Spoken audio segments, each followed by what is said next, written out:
Before you scroll, before you decide this is just another story, pause for a moment. Because what you're about to hear is not about money, not about power, and not about luxury. It's about a truth so quiet, so deeply human, that it changed a billionaire forever. If stories that touch the heart and reveal hidden realities matter to you, take 1 second right now to like this video and subscribe to the channel Untold True Stories, because stories like this are rarely told, but they deserve to be heard. Ahmed Raza had reached a level of success most people only imagine. His name appeared in business magazines, his opinions shaped markets, and his lifestyle was the envy of many. He lived in a vast mansion on the edge of the city, surrounded by walls high enough to block the noise of the world. Inside, everything was flawless with polished floors, expensive art, perfectly arranged furniture. Yet despite all this perfection, the house felt empty. Not physically empty, but emotionally hollow, like a place where echoes lived longer than laughter. Every morning, Ahmed followed the same routine. Meetings, phone calls, decisions worth millions. And every morning, without fail, the house was already spotless when he woke up. That was because of Aisha.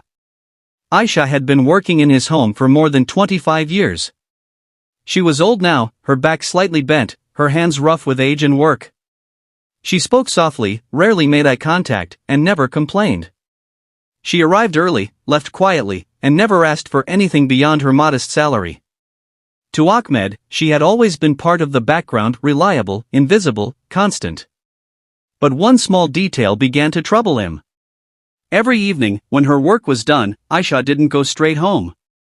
Ahmed noticed it by accident one day, standing near the window as she walked out through the gate. Instead of turning toward the bus stop that led to her neighborhood, she went in the opposite direction, toward the oldest, poorest part of the city. At first, Ahmed ignored it. Everyone had a life outside his walls. It was none of his business. Yet the thought returned the next day. And the next. Where does she go every evening? There was something about the way she walked, slow, steady, purposeful. Not tired. Not lost. As if she was going somewhere that mattered deeply. One evening, driven by a curiosity he couldn't explain, Ahmed made a decision that would change his life. Bring the car, he told his driver quietly. And follow her. From a distance. The driver hesitated but obeyed. The black luxury car rolled slowly behind Aisha as she walked through the city. Ahmed watched through the tinted window as the surroundings changed. Tall buildings disappeared. Roads narrowed. Lights dimmed.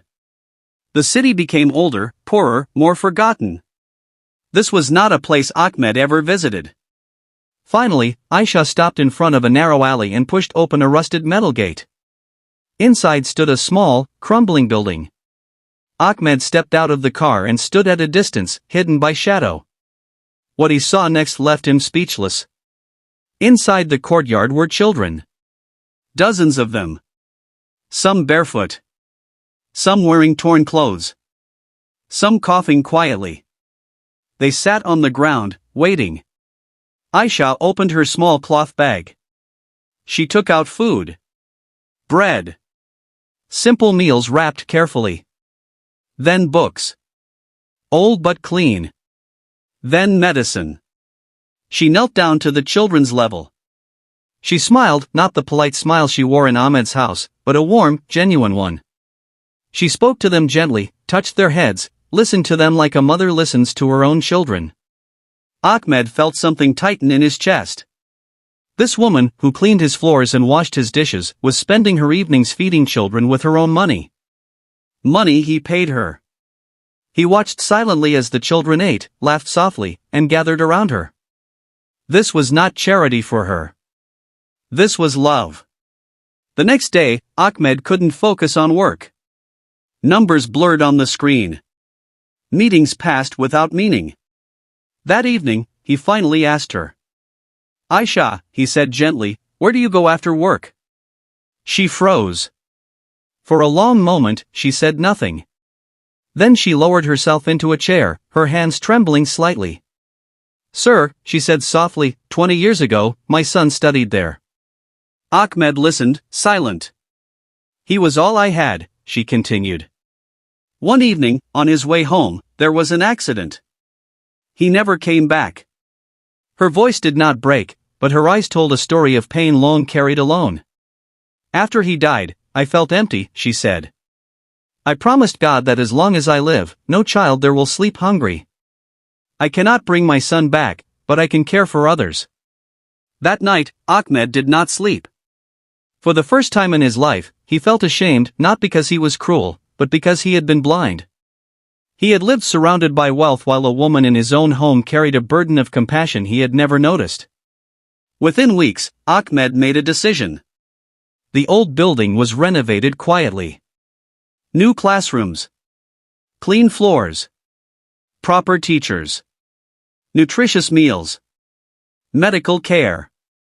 All arranged without his name attached. At the entrance, he placed a small sign. This place exists because someone chose to give in silence. He named it the Aisha Hope Center. One evening, Ahmed called Aisha into the living room. You don't have to work anymore, he said. This house is yours. And if you allow me, I would like to call you my mother. Tears streamed down her face. Today, she whispered, I feel like my son has come back to me. Some people change the world with noise. Others change it quietly. And sometimes, the richest people are not those who have the most money, but those who finally learn to see. If this story touched your heart, don't forget to like this video and subscribe to Untold True Stories, where hidden truths and real emotions find their voice.